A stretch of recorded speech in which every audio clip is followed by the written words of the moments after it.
శ్రీ మహాగణాధిపతయే నమః శ్రీ మహాసరస్వత్యై నమః శ్రీ గురుభ్యో నమః. వాగర్ధావివ సంపృక్తౌ వాగర్ధ ప్రతిపత్తయే జగతః పితరౌ వందే పార్వతీ పరమేశ్వరౌ.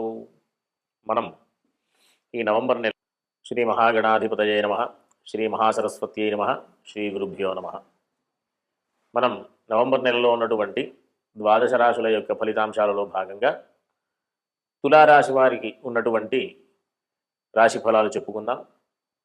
ముందుగా ఈ తులారాశి వారికి రాశ్యాధిపతి అయినటువంటి శుక్రుడు అనుకూలమైనటువంటి స్థితిలో ఉండడం ద్వారా చేసేటటువంటి పనులలో మంచి ఫలితాలు పొందడం, కీర్తి ప్రతిష్టలు పొందుతూ మంచి ఆనందాన్ని పొందేటటువంటి అవకాశాలు ఉంటాయి. అంతేకాకుండా ఈ రాశి వారికి శని 6వ స్థానంలో ఉండడం ద్వారా ఎట్లాంటి ఇబ్బందులనైనా సరే అధిగమించేటటువంటి సామర్థ్యం ఉంటూ చక్కటి పనులలో దిగ్విజయం కలుగుతూ శత్రువులు కూడా మిత్రులుగా మారేటటువంటి పరిస్థితి ఉంటూ రుణాలన్నీ కూడా అంటే చేసినటువంటి అప్పులకి సంబంధించినటువంటి ఇబ్బందులన్నీ కూడా అధిగమిస్తూ ఉండేటటువంటి పరిస్థితి ఉంటుంది.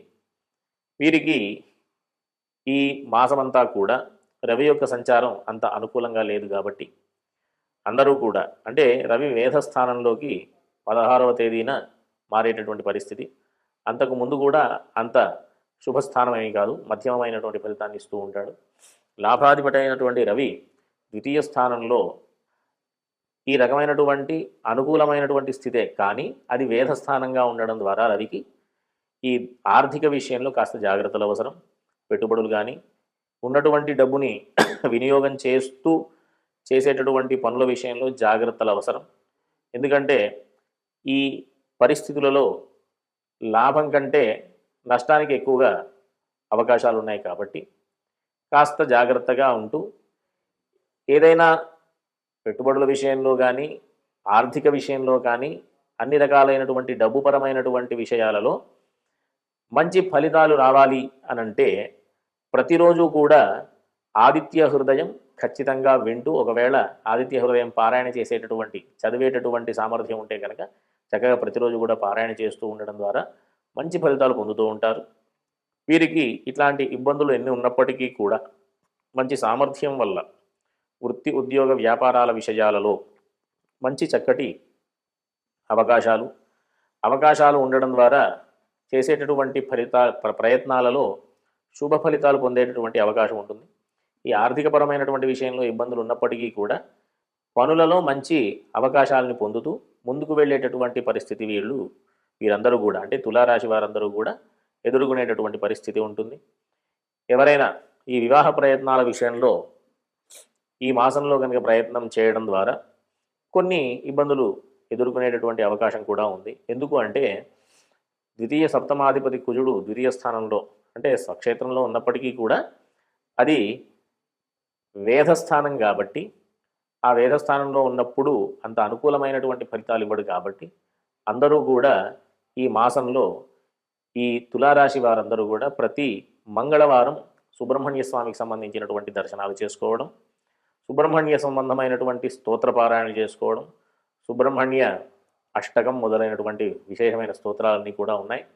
ఒకవేళ చదవడం రాకపోతే కనుక మనకు అనేక రకాలైనటువంటి మార్గాల్లో వినేటటువంటి అవకాశం ఇప్పుడున్నటువంటి సమాజంలో ఉంది కాబట్టి వినే ప్రయత్నం చేసినా సరే సుబ్రహ్మణ్య సంబంధమైనటువంటి స్తోత్రపారాయణలు, ఆదిత్య హృదయం ఈ రెండూ కూడా మంచి ఫలితాన్ని ఇచ్చేటటువంటి అవకాశం ఉంటుంది. కాబట్టి అందరూ కూడా ఈ రాశి వారందరూ కూడా విద్యా వ్యవస్థలో ఉన్నటువంటి వాళ్ళందరికీ కూడా శుభ ఫలితాలే ఉండేటటువంటి అవకాశం. కొంచెం కష్టతరమైనప్పటికీ కూడా కొంచెం శ్రమ చేసేటటువంటి పరిస్థితులు ఉన్నప్పటికీ కూడా శుభ ఫలితాలు పొందేటటువంటి అవకాశం ఉంటుంది. కాబట్టి అందరూ కూడా చక్కటి ఫలితాలు పొందుతూ మంచి ఫలితాలు పొందిన తరువాత మంచి కీర్తి ప్రతిష్టలు పొందుతూ సుఖశాంతులతో ఉండాలని అందరికీ కూడా ఆశీర్వదిస్తూ స్వస్తి. శ్రీ మహాగణాధిపతయే నమః శ్రీ మహాసరస్వత్యై నమః శ్రీ గురుభ్యో నమః. వాగర్ధావివ సంపృక్తౌ వాగర్ధ ప్రతిపత్తయే జగతః పితరౌ వందే పార్వతీ పరమేశ్వరౌ. మనం ఈ నవంబర్ నెలలో ఉన్నటువంటి మాసం, ప్రస్తుతం నడుస్తూ ఉన్నటువంటి మాసం కార్తీక మాసం. చాలా విశేషమైనటువంటి మాసం ఇది. ఎందుకు అంటే ప్రధానంగా కార్తీక మాసం పేరు ఎందుకు వచ్చింది అంటే పౌర్ణమి నాడు, కార్తీక మాసంలో వచ్చినటువంటి పౌర్ణమి నాడు కృత్తికా నక్షత్రంతో కూడుకున్నటువంటి పౌర్ణమి కాబట్టి కార్తీక మాసం అని పేరు. ఈ కార్తీక మాసం అంటే కృత్తికా నక్షత్రానికి అధిపతి ఎవరు అంటే సూర్యుడు. ఈ సూర్యుడు ఈ కృత్తికా నక్షత్రానికి అధిపతి కాబట్టి ఈ కార్తీక మాసంలో ఉన్నటువంటి ఏ విశేషమైనటువంటి పూజాది కార్యక్రమాలైనప్పటికీ, ఎట్లాంటి సూర్యారాధనలు కానీ, ఎట్లాంటి ఈశ్వరారాధనలు కానీ, ఆ ఆరాధనలు చేయడం ద్వారా శరీరం చక్కగా ఎట్లా అంటే అనారోగ్యాల నుండి బయటపడి ఆరోగ్యంగా ఉండడానికి కావలసినటువంటి స్థితి మనం పొందేటటువంటి అవకాశం ఈ కార్తీక మాసంలో. మనం సత్యనారాయణ వ్రతంలో వింటూ ఉంటాం, మాఘమాసంలో కానీ, మాధవ మాసంలో కానీ, కార్తీక మాసంలో కానీ విష్ణు ఆరాధన అంటే సత్యనారాయణ వ్రతం చేయడం చాలా విశేషమైనటువంటి ఫలితాన్ని ఇస్తుంది అని. దాంట్లో భాగంగా కార్తీక మాసంలో చేయడం ఎందుకు అంటే అనారోగ్య బాధలు తొలగి చక్కటి ఆరోగ్యాన్ని పొందుతూ మంచి విశేషమైనటువంటి ఆహ్లాదంగా ఉంటూ ధార్మికమైనటువంటి మార్గంలో నడిచేటటువంటి చక్కటి శరీర స్థితిని పొందేటటువంటి ప్రయత్నమే ఈ మాసంలో విష్ణు ఆరాధన చేయడం. ఇదొకటైతే ఈ కార్తీక మాసం అనగానే మనం ప్రధానంగా ఏం చూస్తూ ఉంటాము అంటే ఈశ్వర సంబంధమైనటువంటి ఆలయాల్లో అన్నిట్లలో కూడా విశేషమైనటువంటి ఉత్సవాలన్నీ కూడా మనం చూస్తూ ఉంటాం.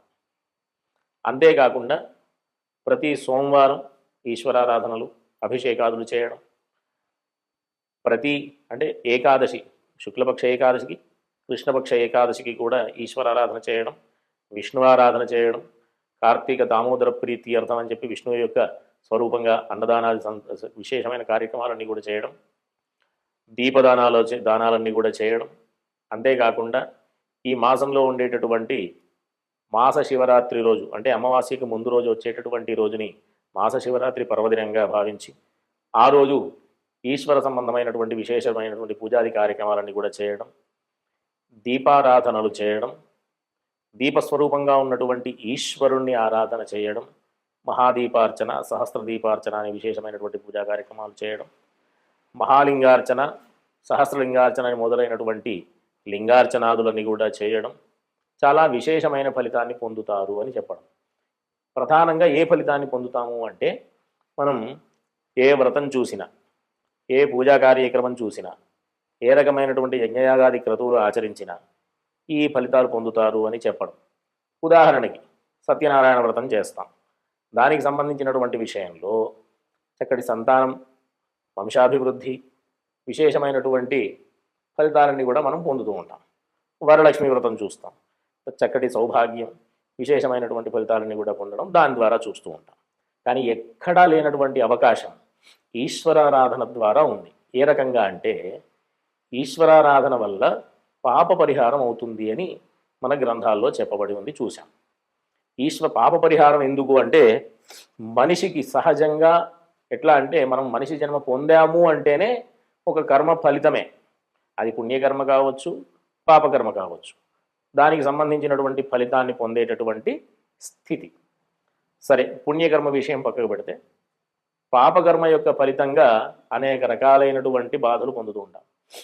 పూర్వజన్మకృతం పాపం వ్యాధి రూపేణ బాధతే తచ్ఛాంతిరోషధైర్దానై జప హోమ సురార్చనై.